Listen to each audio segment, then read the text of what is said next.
धाकड़ खबर, बेखौफजुमा बेबाक अंदाज। धाकड़ खबर के न्यूज़ रूम से मैं आपके साथ हूं अकरम रईस खान। 10 राज्यों की 96 लोकसभा सीटों पर आज मतदान हो रहा है। यूं तो जहां जहां भी मतदान हो रहा है वहीं वहीं पर संस्कारी भाजपाई अपना दंगाई पना खुल्लम खुल्ला दिखा रहे हैं। तमाम चीजें सोशल मीडिया पर वायरल भी हो रही हैं। पुलिस और प्रशासन के जो अधिकारी हैं, जो चुनाव आयोग के कर्मचारी बने हुए हैं, अधिकारी बने हुए हैं, वो भी अपने नफरती एजेंडे को बढ़ाकर तमाम वोटिंग को रोकने की कोशिशें कर रहे हैं। लेकिन मैं आपके सामने हाल रखने जा रहा हूं उस राज्य का जिसे कहते हैं उत्तर प्रदेश, बल्कि जिसे कहते हैं राम राज्य वाला प्रदेश, क्योंकि यहीं पर राम मंदिर बनाया और यहीं पर से आते हैं देश के प्रधानमंत्री नरेंद्र मोदी, जो कल अपने लोकसभा क्षेत्र से नामांकन फिर से एक बार करने जा रहे हैं, तीसरी बार प्रधानमंत्री बनने के लिए। तो यहां पर तीसरे चरण में जहां तमाम गुंडई की सीमाएं पार कर दी गई थी, वहां आज तमाम मर्यादाओं को भी तार तार कर कर रख दिया गया है। कैसे कैसे तमाम तस्वीरें सामने आई हैं। शुरुआत करते हैं कानपुर से आ रही बड़ी खबर के साथ। भारत समाचार बता रहा है कि 29 ईवीएम खराब हो गई हैं। 109 बूथों पर वोटिंग ही शुरू नहीं हुई है।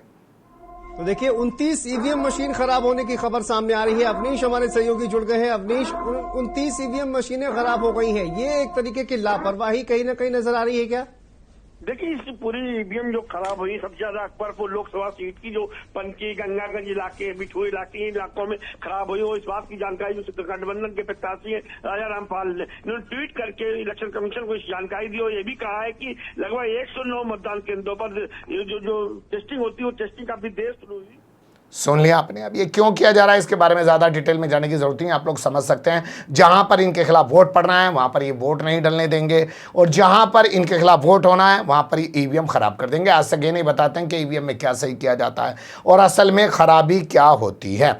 अब इसके अलावा चलते हैं उस जिले की तरफ जिसका नाम है लखीमपुर खीरी। देश ही नहीं पूरी दुनिया के अंदर यह जिला मशहूर है, क्योंकि यहां पर आशीष कुमार मिश्रा और मोनू ने, यानी कि गृह राज्य मंत्री अजय कुमार मिश्रा और टेनी पहलवान के बेटे ने 4 किसानों के पत्रकार को कैसे सरेआम कुचलकर मौत के घाट उतारता। एक नहीं 3-3 गाड़ियों से पूरी दुनिया ने वो तस्वीरें देखी हैं। लेकिन फिर भी उसके पिता को भारतीय जनता पार्टी ने यहां से एक बार फिर प्रत्याशी बनाया है। तो यहां पर क्या किया जा रहा है इन 2 तस्वीरों में देख और सुन लीजिए। मुझे बताने की ज्यादा जरूरत नहीं पड़ेगी। किस गांव की? सिंगनिया की। सिंगनिया की। क्या हो गया आपके साथ? मैंने वोट डालने गई उसमें सर, मैंने वोट डाला, मुझसे घर में बताया गया था जो साइकिल पे देना उसमें साइकिल ही छपके आएगी वहाँ पे, उसमें फूल छपके आया सर। मैंने कहा देखिए सर वो फूल छप कर लेकिन आपकी वोट पल गई, जाइए बाहर बात कीजिए। आपने साइकिल पे डाला? जी सर। और फूल निकला? फूल निकला उस पे। तो अब आप क्या चाहती हो? हम चाहते हैं कि साइकिल को हमने वोट दी है, साइकिल ही छपके आए, इस पे फूल मत छपे। कोई गड़बड़ी की आशंका है? जी गड़बड़ी की संख्या तो है ही है उसमें बताने की। जो मैंने साइकिल को दी फूल क्यों छपा? साइकिल ही छपनी चाहिए थी। किसी अधिकारी को कहा भी आपने? जी अधिकारी कौन बैठे उनसे मैं बात करूंगी। प्रशांत कुमार यहाँ जो पीठासीन अधिकारी हैं, जो मोहल्ले में वोट डालने आते हैं, मशीन नहीं दाबते, कहते जाओ वोट पड़ गया। और जब हम डालने गए, हमने साइकिल पर बटन दबाई, कमल का फूल का निशान निकल रहा है। हमारे पीछे 3-4 लोग वो भी डाले, वो भी बटन दाब रहे हैं, वोट नहीं पड़ रहा है। ये धांधली करवा रहे हैं प्रशांत पीठासीन अधिकारी। गोला, मैं गोला से बोल रहा हूँ, हसरजा बरकाती, मुन्नूगंज मेरा वोट नंबर है, 575 नंबर मेरा वोट है। सुन लिया आपने। 2 लोग हैं, एक महिला एक पुरुष है, और बता रहे हैं कि कैसे वो बटन दबा रहे हैं साइकिल का और कैसे पर्ची निकल रही है कमल की। पीठासीन अधिकारी सुन नहीं रहा है, महिला अपना एतराज दर्ज कराना चाहती है तो उसकी बात पर भी कोई गौर नहीं किया जा रहा है। जैसा कि आप जानते हैं कि पर्ची हाथ में आती नहीं है, पर्ची वहीं डब्बे में गिर जाती है, तो इसलिए जो है लोग कोई सबूत तो दिखा नहीं सकते कि जी हमने ये दबाया था, ये पर्ची निकली, ना ही अंदर उनको मोबाइल ले जाने की इजाज़त होती है। ये अलग बात है कि भारतीय जनता पार्टी के संस्कारी हों तो कुछ भी कर सकते हैं, कैमरे भी ले जा सकते हैं, मोबाइल वगैरह तो बहुत छोटी चीज़ है।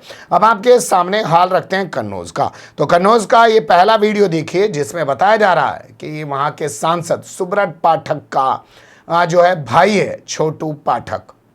3 बार तुम गाली दोगे आदमों को? ज्यादा गुंडई करी, मार लपड़ डाले मुंह। मैं एडवोकेट भी हूँ। कोई तुम हाँ बोलो, कोई दिक्कत नहीं। गुंडे करोगे तुम? एडवोकेट के नाम पे गुंडे करोगे? आप बोलिए पाठक जी, आप बोलिए। तुम एडवोकेट के नाम पे गुंडे करोगे? आप बोलिए, आप बोलिए। लाइव चल रहा है सब। लाइव चलाओ। हमारे घर का सब लाइव चल रहा है। वीडियो बनाओ, सब लाइव चल रहा है। प्रशासन को चल आप लोग रोकना मत, बिल्कुल इस तरह गाली गलौज सब होने दो आप। हाँ ठीक है सब। चलो जबरदस्ती कर दे बोर्ड लेके आप दिलवा रहे हैं। भाजपा सांसद के भाई है छोटू पाठक। हाँ गाली दे रहे हैं आप। यहाँ धमकाया जा रहा है। बेटा जाओ चलो ठीक। हाँ हो गया काम। देखा आपने कैसे हड़का रहा है मतदाताओं को। और आप तो जानते हैं सुब्रत पाठक का कैसा वीडियो सोशल मीडिया पे वायरल हो रहा है, जिसमें वो कह रहा है कि जमीन में गाड़ देंगे। अब बताइए, ये भाषा है और ये संस्कारी है वैसे भी। और जानते हैं आप संस्कारी तो खासकर कौन से होते हैं? ये तो पाठक जी हैं। इसके अलावा एक और वीडियो हमारे पास आया है कन्नौज का, वो भी देख लीजिए।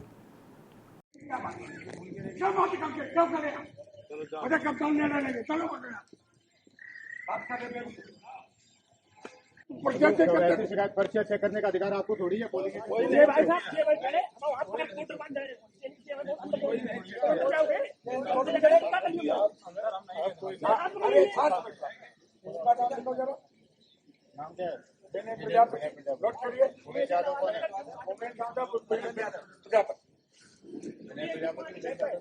सौरिख इलाका बताया जा रहा है, भारतीय जनता पार्टी का विधायक बताया जा रहा है। वो यहां पर पुलिस वालों को हड़का रहा है, गुंडाई दिखा रहा है। कोई सीमा नहीं छोड़ी जा रही है, क्योंकि बाबा जी की सरकार है। ये तमाम चीजें जो हैं कन्नौज में चल रही हैं। आप जानते हैं कन्नौज वो लोकसभा सीट है जहां से खुद अखिलेश यादव मैदान में उतरे हुए हैं।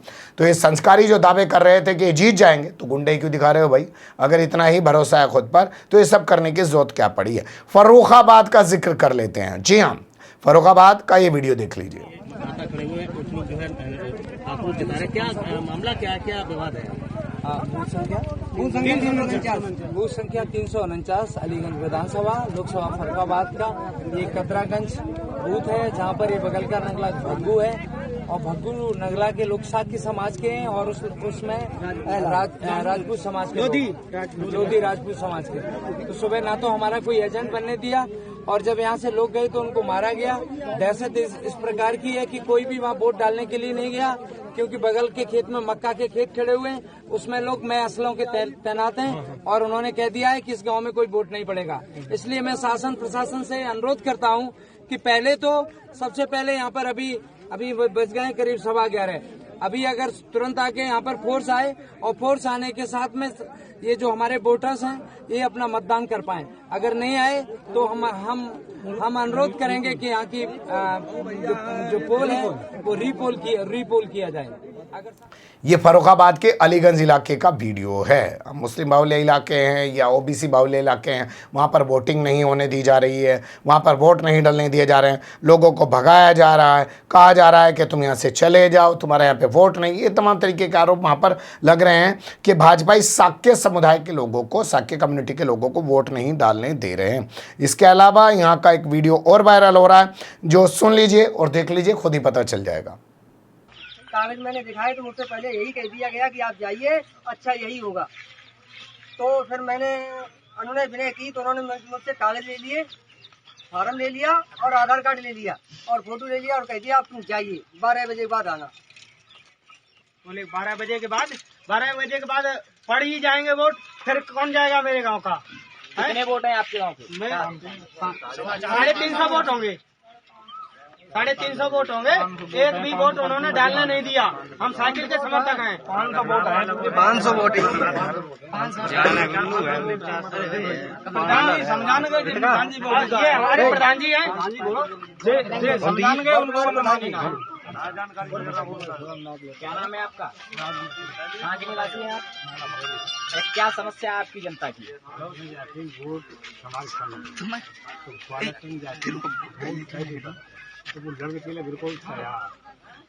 बालिस्टर कौन है? निवासी के निवासी है। आपका बूथ कहाँ पे है प्रधान? कदरा कितना बूथ संख्या है? 349। सुबह आप लोग गए थे? सुबह गए थे 5:30 बजे। हाँ 5:30 बजे गए थे एजेंट बनने के लिए, एजेंट बनने नहीं दिया। 10 बजे लौट गए, 10 बजे वापस हो गए। कागजात ले लिए हैं कि चले जाओ, अब तुम यहाँ से 12 बजे आना, तब वोट डलेगी। वाह, क्या सिस्टम चल रहा है, क्या निज़ाम चल रहा है, क्या सल्तनत चलाई जा रही है, क्या लोग सत्ता पर काबिज हो गए हैं। रात दिन बात करते हैं डिजिटल क्रांति की, लेकिन संस्कारियों ने क्या हालत बनाकर रख दी है। और दल्ला मीडिया एक भी तस्वीर आपके सामने नहीं रखेगा। क्यों नहीं रखेगा वो आप जानते हैं, लेकिन अब आपके सामने हाल रखने जा रहा हूँ सीतापुर का। अब जानते ही हैं सीतापुर के नाम में सीता है, और सीता का राम से क्या ताल्लुक है इसके बारे में बताने की ज़रूरत नहीं है, लेकिन इसको आप ऐसे ही समझ सकते हैं कि रामपुर के रहने वाले आजम खां को सीतापुर की जेल में डाल रखा है। ये संयोग नहीं हो सकता, प्रयोग हो सकता है। तो यहाँ पर जो औरतें हैं उनके नाम की पर्ची नहीं दी जा रही है। कहा जा रहा है कि भैया जब औरत आएगी ना तो उसी को पर्ची दी जाएगी।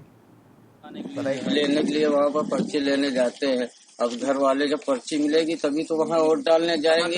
ऐसे और हमारे घर की औरतें इधर उधर घूमती रहेंगी। अब वहाँ से पर्ची बनवा के लाएंगे तभी तो हम औरतों को अपनी घर की देंगे, तभी तो वोट डालने जाएंगे। ये तो धांधली हो रही है कि उन्हीं को भेजो जाएगा। अब हमारी घर की औरतें आदमियों के बीच में कैसे चली जाएंगी? तो पर्ची मिलेंगी तभी तो वोट डालने जाएंगी। अब ये थोड़ी है कि अपनी डाल लो, घर वाले बेकार ही हो गए। क्या नाम है आपका? हमारा नाम गुलजार है। कितने लोगों पर्ची थी? लगभग 6 लोगों की थी, 5 लोगों की। बताइए, कभी आपने ऐसा देखा है परिवार का एक आदमी जाता है, सारी पर्चियाँ बनवा लेता है, फिर अपने परिवार की बुजुर्ग महिलाएं हों या और भी जो महिलाएं हों, बहन बेटियां हों, उन सबको साथ ले जाता है, वोट डलवाता है। लेकिन ये संस्कारी क्या कह रहे हैं? कह रहे हैं कि पहले महिलाओं को लेके आओ तब उनकी पर्ची बनाएंगे। तो ये स्थिति पूरे उत्तर प्रदेश से निकलकर सामने आ रही है। आज जहां पर मतदान हो रहा है और ये मतदान जिस तरीके से रुकवाने की कोशिश की जा रही है, गुंडाई दिखाई जा रही है, वो साफ बता रहा है कि बीजेपी कितनी बौखलाई हुई है और उसके साथ जो पुलिस और प्रशासन के अधिकारी कर्मचारी हैं वो भी किस तरीके से अपने दंगाईपने पर उतर आए हैं। बहुत शुक्रिया, बने रहिएगा धाकड़ खबर के साथ। फिर ऐसे ही किसी और सुलगते हुए मुद्दे लेकर मैं आपके सामने हूँगा हाजिर। फिलहाल में मुझे दें इजाज़त।